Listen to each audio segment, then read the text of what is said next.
Generally speaking, in chess, the most instructive things that you can learn from are your losses. And today I'm going to be analyzing a loss, and I already have an idea of what I can do better because I briefly analyzed it just now.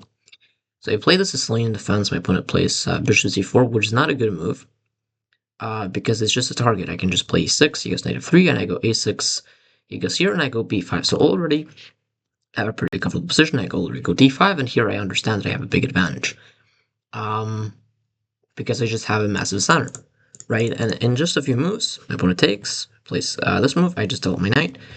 My opponent plays a5, I play b4, he plays knight e2, I develop my bishop, and I castle. And it's -2, and I know why. It's pretty obvious why. I just have very good position, right? He castles, I just play a5, very not logical move, and I just have a dominant sort of space advantage on the side of the board. The widest problem is getting a counterattack, right?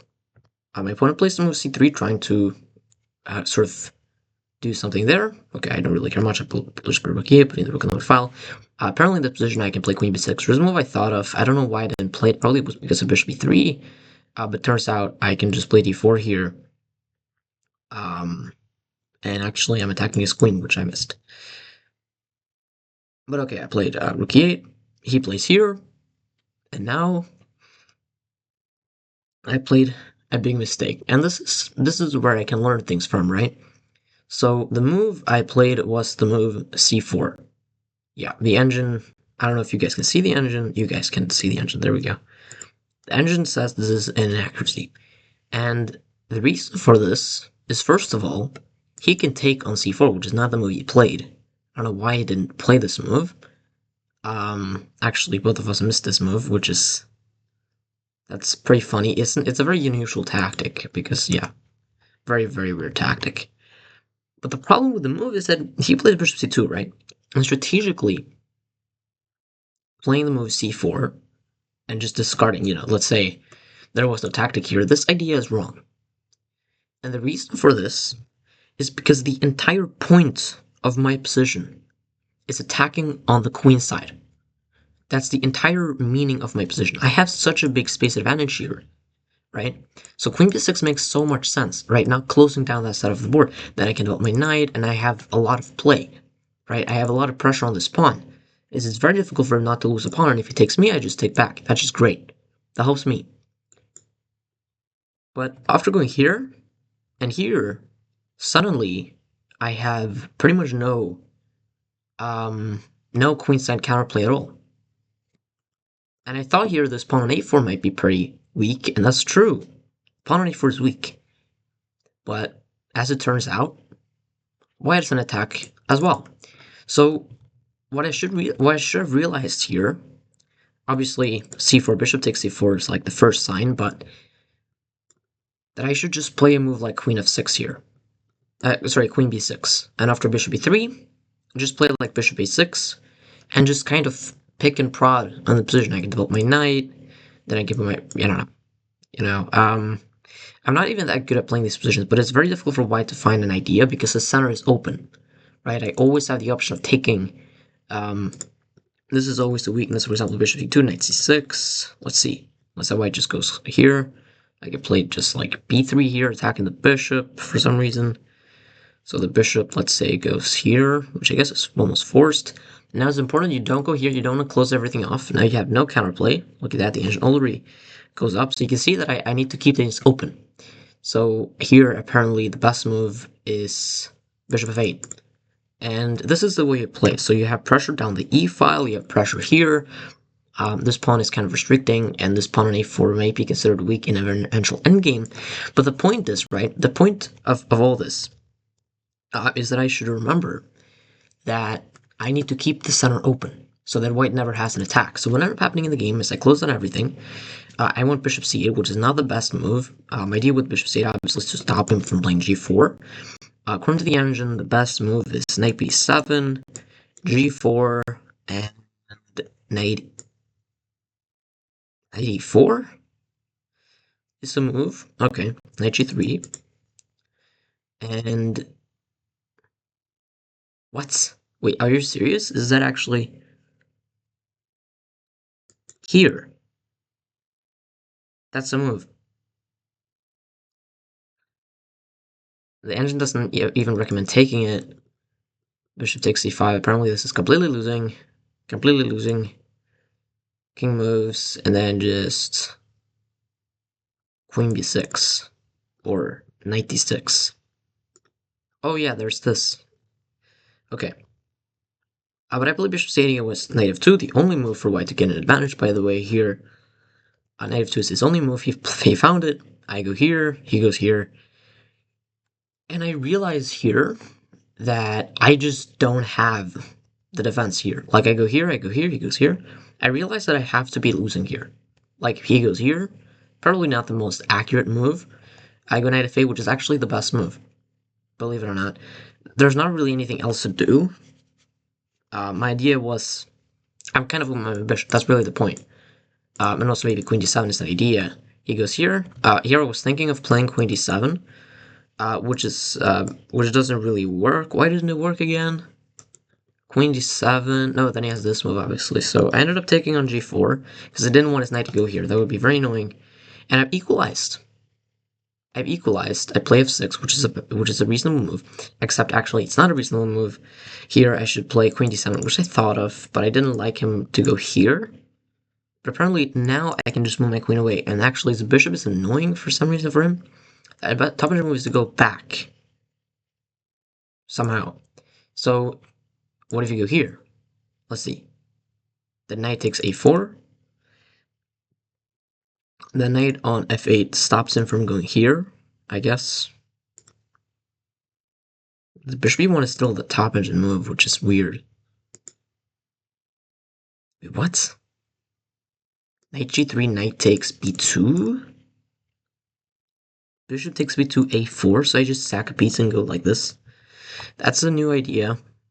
And now apparently you have to go bishop e1, a3 in here. No, you have to go f5. What an idea. a2, and you don't even care, you play f6. That's pretty crazy. You make a rook or a queen. Black takes it. And then bishop d8, and apparently this is equal. What? What if you just take the knight e6? So, this is weird. I mean, there's so many attacking ideas. So the first thing I'm thinking of is like, what if you just go here? Just go all in. F takes g6. Here. Knight takes g7. Take. Even taking is equal. What? You're telling me this is better for white? No, sorry, better for black.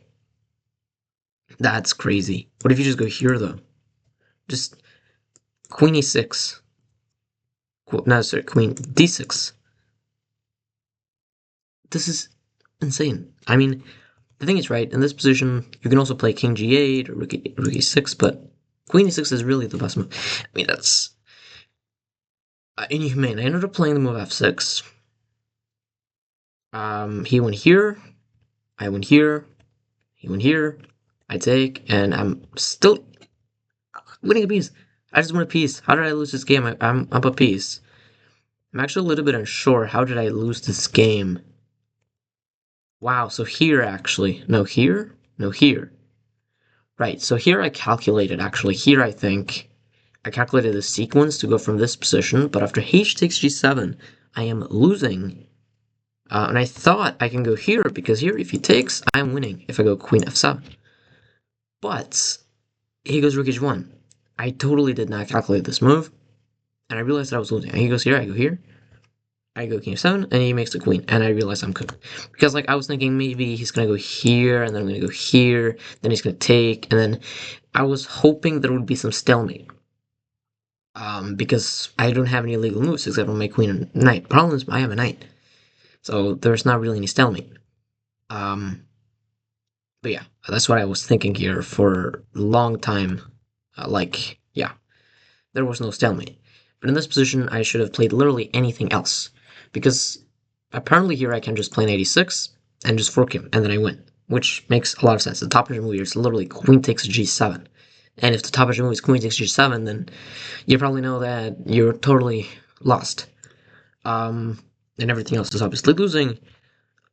But for some reason, I don't know how, I played this variation. I thought I was winning, but this is so risky, right? Turns out it didn't work.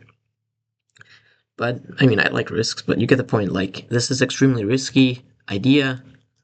Letting my opponent have two connected passed pawns and basing it over one variation, just hoping that he takes. That's the like. That's not what you want to do. You want to calculate everything. Yeah, I didn't do that. I did not calculate everything. And I ended up losing this game. So, yeah, pretty instructive. I feel like, the first thing to be instructive about is that I am much better in this position, but only if I get queenside counterplay / center counterplay. And after c6 and d4, I have to just continue adding pressure in the center. Bishop f8, knight c6, bishop a6, bring the other rook here maybe, try and pressure on the c file, pressure on the b file, pressure on the e file, and put the knight in the center. And if white ever starts some sort of side attack, I can always sort of get some I can open some files in the center, open some files somewhere, try and find some play. But closing down the position, I have no queenside play, right? And I collapse here really quickly, I think. My opponent plays very well in this attack. I win a piece, and then, I lose it back because I miscalculated. So, miscalculation and strategic misunderstanding were two things that I did in this game. But I feel like here, I need to make it very intuitive, that I need to have the queen side open, that I need to keep things open, because if I close it down, my opponent has a static disadvantage. He has a dynamic advantage of being able to attack on the king side. So it's like the sort of dynamics between the static and the dynamic. Hopefully you guys enjoyed that video. Bye.